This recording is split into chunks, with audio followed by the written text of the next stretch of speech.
going to be a part of the Unsolved Mystery series. If you guys like that kind of series or these type of videos that I react to, it's going to be a part of that playlist. So you guys can always go down there below and look at my playlists, and I'll have a lot of playlists, whether it's music, whether it's gaming, whether it's playthroughs, whether it's like this, reactions, videos that you guys like. If you guys like them, you guys can check them out. Hit that notification bell so you guys can see when I post new videos. I'm going to be super active, way more active here in 2024.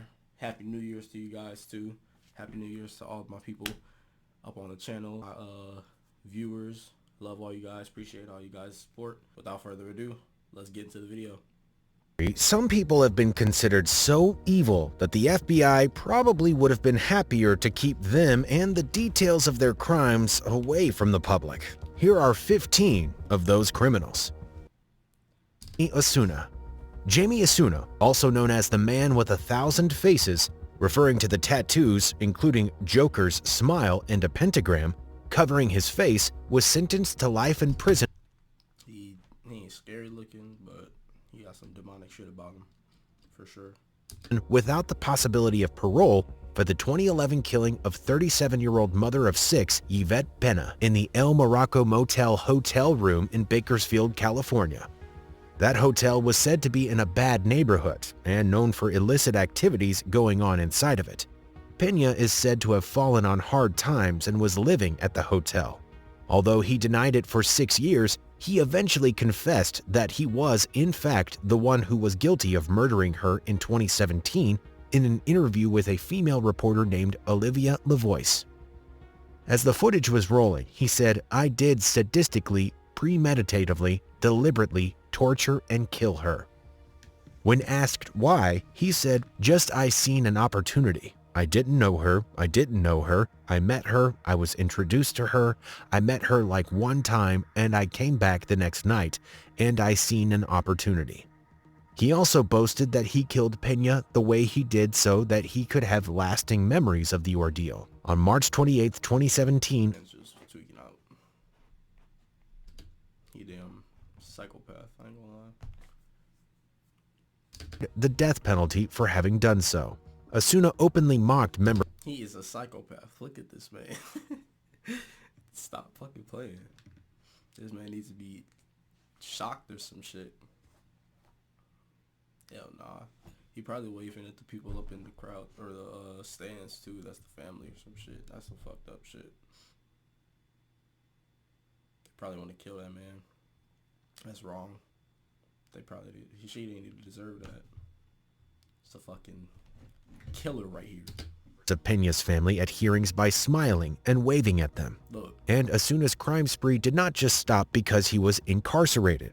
While in Corcoran State Prison, he was charged multiple times for assaulting guards by throwing various bodily fluids at them. What the heck? Then on March 9, 2019, after almost 2 years without having a cellmate, a man named Luis Romero, aged 44, was found dead in his cell. "Ha ha ha" was written on the walls, along with "The Man with 1,000 Faces." Oh wow. Despite assumptions, Osuna's mother said he didn't come out of the womb, you know, an evil killer, or whatever they're saying. He was a normal, loving kid. He didn't come out of the womb, you know, an evil killer or whatever they're saying. He was a normal, loving kid. Osuna was diagnosed with unspecified schizophrenia spectrum, antisocial personality disorder, borderline personality disorder, and post-traumatic stress disorder, likely due to his rough childhood, by psychiatrists. Number 2. Dale Hausner and Samuel Dietman. Dale Hausner and Samuel Dietman, a serial crime duo, both in their early 30s, committed their crimes for almost 15 months, from May 2005 to August 2006 in Arizona. The two, typically under the influence of methamphetamine, would randomly set objects on fire and drive around, target, and shoot at pedestrians and animals, mainly dogs and horses, that they came across. Their crime spree ended when a series of tips helped connect Hausner and Dietman to their crimes. In fact, so many people were calling in tips that Paul Penzone, who ran the Phoenix Police Department's Silent Witness at the time, said that he had to triple the amount of his staff due to handle the number of calls coming in. Make no mistake about it, there is evil in the world. He, Hosner, represented evil, Penzone said. The community was living in fear. There was not a waking moment that you didn't feel the intensity you could have. They was so damn feared and doing some crazy ass shit that they wanted these men gone. They had a triple-day staff for these dudes. Cut with a knife, he added, referring to the time when Hosner and Dietman were committing their crimes. One person was reported as a friend of Dietman, named Ron Horton, who said that he had confessed to some of the killings after drinking. At Hosner's trial, he was found guilty for over 80 felonies charged against him in a single trial. He was sentenced to death 6 times. Good. He killed himself before he could be executed. Dietman was sentenced to life imprisonment without the possibility was parole. It is believed that the pair killed 8 and shot 29 people. Interestingly, weeks before his capture, Hosner interviewed Mike Tyson as the boxing photojournalist for Ring Sports and NightNews.com. Number 3. Charles Ng and Leonard Lake. Another pair of crime-committing buddies were Charles Ng and Leonard Lake. Ng, who was born in Hong Kong but moved to the United States from Canada on student visa, met Lake in 1981 through a survivalist magazine advertisement he placed. Both men were discharged from the Marine Corps, but for various different reasons. Lake was diagnosed with schizoid personality disorder, and he was medically discharged in 1971 after having a delusional breakdown while in Vietnam. Ng, on the other hand, was arrested by military for stealing weapons. He faced being court-martialed, but he somehow managed to escape. That's when he met Lake. However, he was not dishonorably discharged until 1984 after serving 18 months in the military stockade at the U.S. Dispensary Barracks, but we'll come back to that. After meeting in 1980, it became apparent that they were 2 peas in a pod, and Lake invited Ng to share a cabin near Wileysville, California, that belonged to the family of Lake's ex-wife named Clairlyn Balez. Next to the cabin, Lake built what he called a dungeon. What the hell? Over the next year, Lake and Ng worked together to commit heinous crimes against males and females of all ages. In 1982, federal authorities raided the mobile home that Ng and Lake shared in Ukiah. They seized a large stash of weapons and explosives. Lake was released on bond, but he jumped bail and hid out at the cabin in Wileysville. Ng was returned to the Marines' custody. That's when he served his time for the theft before being discharged in 1984. When both men were out of custody again, their crimes continued, and they likely would have continued if it wasn't for Ng's kleptomania. On June 2, 1985, he was arrested for stealing a $75 vice from a lumber store in San Francisco and then fleeing the scene when an employee tried to approach him about the stolen item. Lake was with him at the time. But he was not letting him go for that. He was not letting him go, bro. Trying to steal some shit. He was not letting him go. Got caught. But he was found in the car. He told the police that the whole thing was a misunderstanding and that he had He was willing to die for that job. paid for the vice. Both men were brought into questioning, but Lake sneakily swallowed a cyanide pill and died before a case could be brought against him. Ng still remains on death row to this day. Together they are believed to have killed between 11 to 25 people. Number 4. William Bonin. William Bonin was also known as the Freeway Killer or Freeway Strangler because most of his victims were found dumped along a highway. Between May 1979 and June 1980, Bonin, sometimes with accomplices, killed 21 young men and boys in Southern California. Bonin was said to have had a rough upbringing. He was arrested in 1957 for stealing the tags, and he was reportedly SA'd by an adult counselor in the juvenile detention center he was in. As he continued to grow up, his attraction to boys only grew. But at the urgence of his mother, who did not accept his homosexuality, he got engaged to a woman named Linda. But at the age of 21, he returned home after being honorably discharged from the military after serving for 2 years to discover that his fiancée, who had since birthed their son, took off to marry another man. From there, his life continued to spiral. He began kidnapping and raping young boys in his car. His first victim is said to have been 14 years old in November 1968. The fuck is wrong with this man? What the fuck? least one of the boys told his parents about what Bonin had done, and his mother called authorities to make a report. By January 1969, extensive reports... This nigga's sick. I hope he get his ass beat in jail. I ain't gonna lie. He an evil ass dude. I ain't gonna cap. Fucking, I can't say what I want to say, but if they do that to him in jail, that's good. Because he don't got nothing better to do. Like, fuck is you doing just running around being a little ice cream man? You fucking weirdo. Like, get a life, bro. Reports were being made by local police to locate a man matching Bonin's description. And on January 28, 1969, an El Segundo officer stopped his vehicle. There was a 16-year-old with him in the car. He was arrested and charged on several charges regarding his inappropriate behavior, and he remained in custody on June 11, 1974. But his crimes would only continue and intensify upon his release. Why'd they release him? Like, they found a fucking child in his car. He is kidnapping, probably doing shit to this child. Why the fuck would they let him go? No charge. Their charges wasn't charging enough. If his ass just got away this easily, got to do that shit again. 1975, he was arrested again and pleaded guilty to 2 more allegations of inappropriate behavior with a minor. During this second arrest, he told cops next time there won't be any witnesses. Fear was not curbed by the most recent stint in prison. From then on out, as he was killing his victims. He was eventually caught after killing a minimum of 21 boys and possibly 15 others that did not have enough evidence to prove Bonin's responsibility. For his crimes, he was punished to death.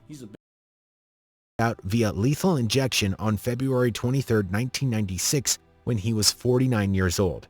He was the first person in California to be put to death that way.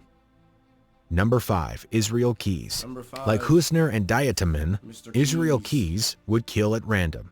In fact, Keyes had what he deemed as kill kits hidden all throughout the United States in case the opportunity for him to kill arose. His crimes were committed between 2001 and 2012.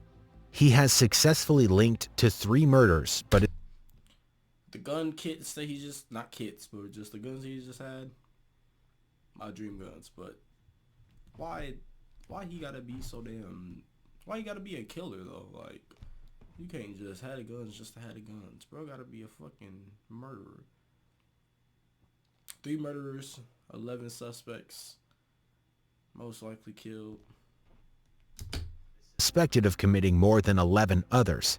Similar to many other serial killers, Keyes started out by killing animals.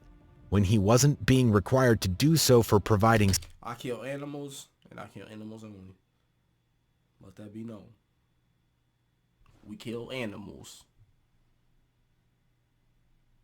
And we shoot in ranges. In places where you can shoot freely. That is legal. But doing weird shit like this, you weird, bro. All y'all 15 of y'all people weird. Don't come after me though. I ain't gonna cap. Your ass get smoked like a pig or some shit. But like, that shit weird, bro. There's hella animals in the world. You don't even gotta kill them. Just shoot at them. Get the rush that you need. Like, you tweaking, bud. You tweaking right now. Like, y'all, they'd rather lose their life or take a motherfucker's life for that shit. It's not worth it. Don't do it. Y'all, don't do it. It's not worth it. Sustenance to his family, at least on one occasion, he skinned an animal alive in front of other churchgoers. It is believed that Keyes killed his first victims between 1996 and 1997 around Colville. As he grew... I'm not gonna lie, if I went to that church, everybody in there, I'm telling them to get this man into a fucking psychiatric facility. He needs it. This man is fucked up. You brought the animal all the way to the church just to skin it in front of everybody else. Probably cut that shit, all kind of weird shit. Cut his head off or some shit. probably was holding it. Nigga's weird. Nigga, you're weird. You're weird.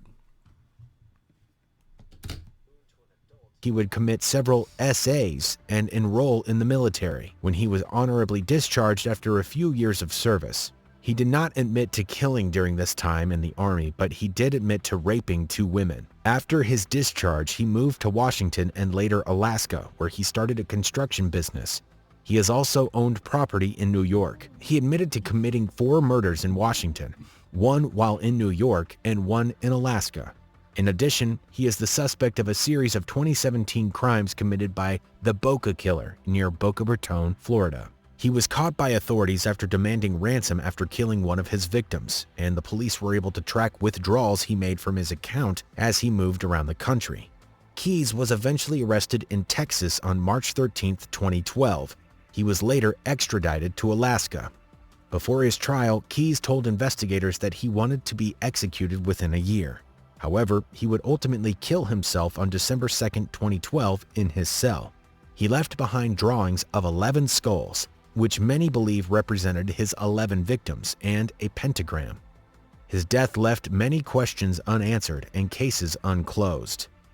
Number 6. Robert Hansen.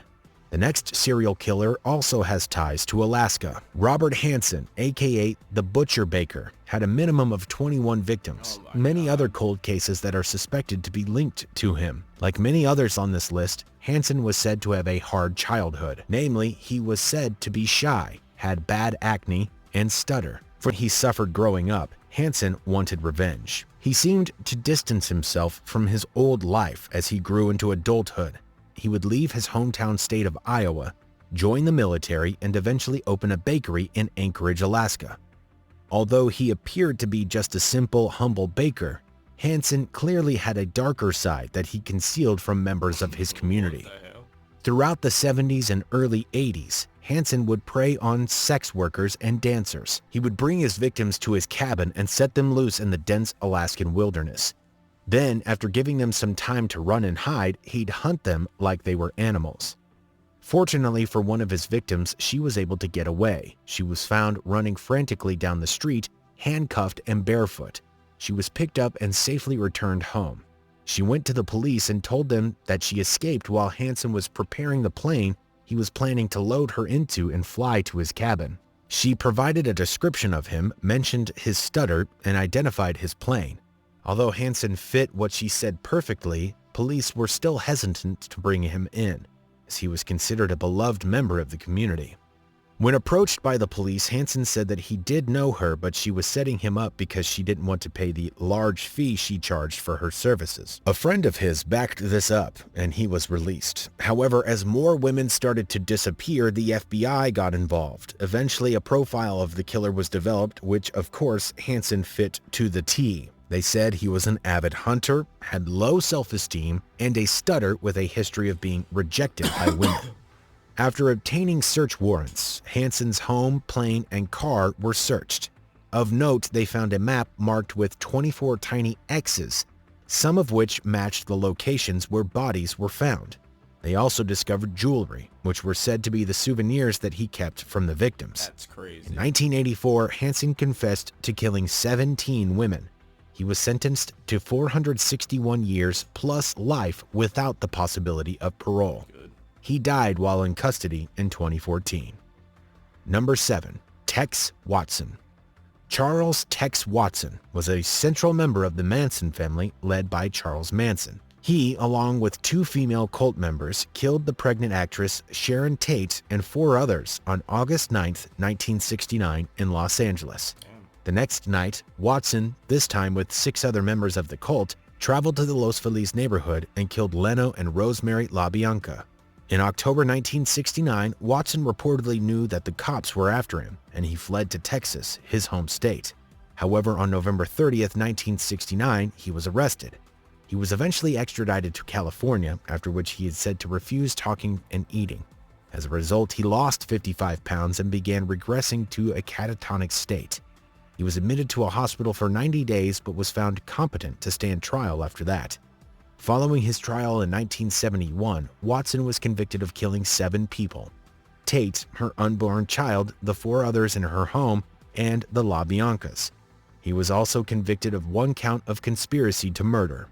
He was sentenced to death, but after the passing of People v. Anderson, all Californian death sentences imposed prior to 1972 were invalidated. Number 8. Sean Great. Again, like so many on this list, killer Sean Great was said to have a troubled childhood. His mother left the family when he was 11, and he was said to be depressed as a teenager. In total, Great killed a minimum of 5 people, including 2 of his ex-girlfriends and 3 other women in Ohio between 2006 and 2016. As to his 2 ex-girlfriends, Great wrote a letter to a news station claiming the motives for the crimes were the government assistance that took his victims' minds. Great was arrested on September 13, 2016. He entered a plea of not guilty, but later pleaded not guilty by reason of insanity. However, after psychological assessments, it was determined that he was sane. The story is a little confusing from there, but Great was found guilty or pleaded guilty to his crimes, and he was sentenced to death. As of now, his execution is scheduled for March 19, 2025. The method of his execution is still undetermined, as lethal injection isn't used in the state anymore, but the law does not currently allow for any other method to be used. Number 9. The Doodler. Between 1974 to 1975, this unidentified serial killer is thought to have killed between 6 to 16 people. 3 people were lucky enough to live. He was given the nickname of the Doodler, aka the Black Doodler, because he would draw his victims before killing them. It is said that he would target homosexual men. He was also said to be a black man between 19 and 25 years old, 6 feet tall, and with a slender build. Police questioned a man as a murder suspect in the case, but the 3 surviving victims did not want to out themselves by participating in court proceedings. The man never admitted to the killings, but police thought it was highly likely that he was the one responsible. To date, no one has been apprehended or named publicly. Number 10. The River City Ripper. Another unidentified killer, but this one committed crimes much more recently than the Doodler. The River City Ripper killed 3 people and wounded another between 2020 and 2021 in Little Rock, Arkansas. According to the surviving victim, he appeared to be young, black, slenderly built, and over 6 feet tall. His last known killing was in April 2021. All of his victims were strangers and alone between 1 a.m. and 4 a.m. It is believed that the perpetrator of the kidnappings is still roaming the streets to this day. Number 11. Gary Ridgway. Here's yet another killer with the word river in his epithet. However, this one, unlike the previous, had been apprehended and punished for his crimes. You can't tell by looking at the former bedwetting, low IQ having man, who, as of his trial, was middle-aged and mustachioed, but Gary Ridgway, also known as the Green River Killer, is actually the country's 2nd most prolific serial killer. Ridgway confessed to killing 71 people from 1982 to 1998. Although he wasn't apprehended until 2001, which is the year some people believe he stopped killing. Of those, he was only convicted of committing 49. It's speculated that he may have actually killed up to 90 people or more. Most of his victims were teenage girls and women in the state of Washington. He was given his nickname based on the river in which his first 5 victims were found, the Green River. He was finally arrested on November 30th, 2001 outside of the truck factory he worked at after DNA linked him to the murder of 4 individuals. He escaped death by signing a plea deal and agreeing to disclose the location of some of the bodies that were still missing.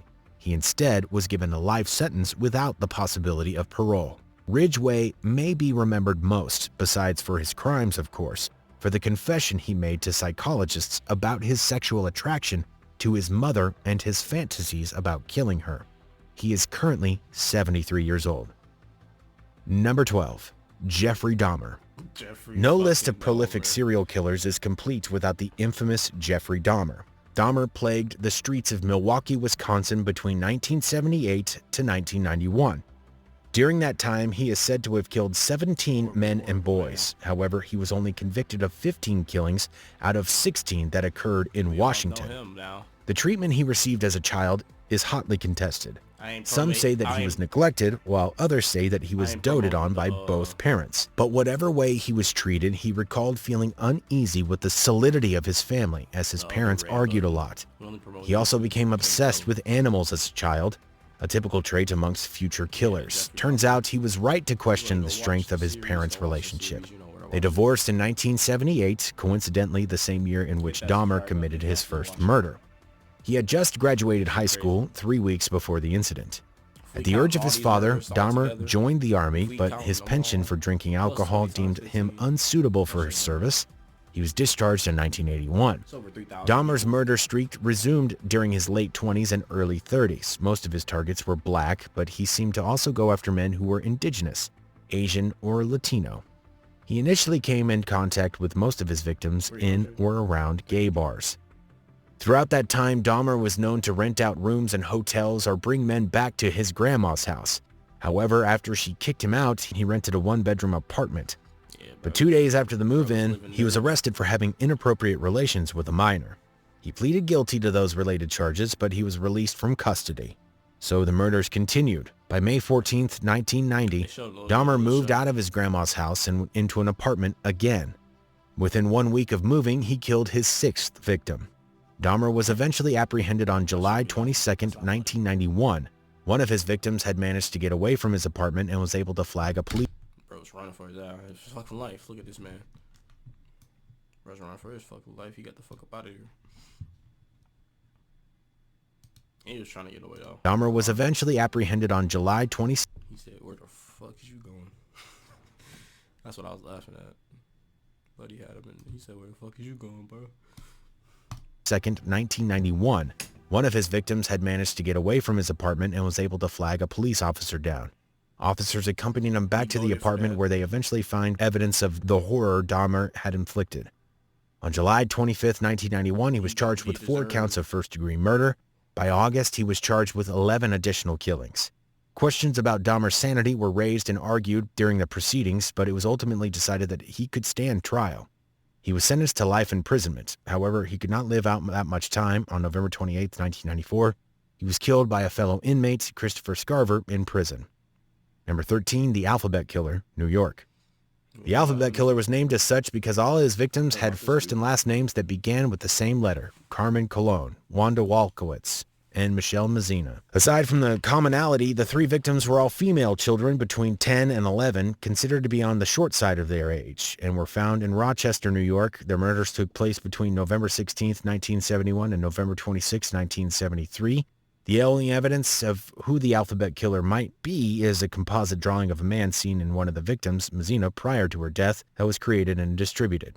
The murders of the 3 children sparked national public outrage. There have been many people that authorities have suspected to be guilty of the killings, but no one, except for the man himself, knows who he is. Number 14, West Mesa Bone Collector. This killer is thought to be one person acting alone or several people connected to a group of some kind. Whatever or whoever is responsible, the remains of 11 women were found in 2009 in the desert of Albuquerque, New Mexico. The killings were committed between 2001 and 2005. The victims were between 15 and 32 years old, and most were Latina. Several of them were also involved in sex work and drugs. No official suspects have ever been named in connection with the murders. Number 15, the Zodiac Killer. When talking about unidentified serial killers, it would be foolish to leave out probably the most infamous one in recent history. Like Jack the Ripper, the Zodiac Killer sent cryptic messages and other items surrounding the murders he committed to the police. The Zodiac claimed to have killed 37, of which 5 had been confirmed, people in total. It's believed that most of his crimes were committed in the late 1960s in San Francisco and Napa Valley. Several suspects have been brought forth, but no one has ever been apprehended. Hope you guys enjoyed the video. See you guys in the next one.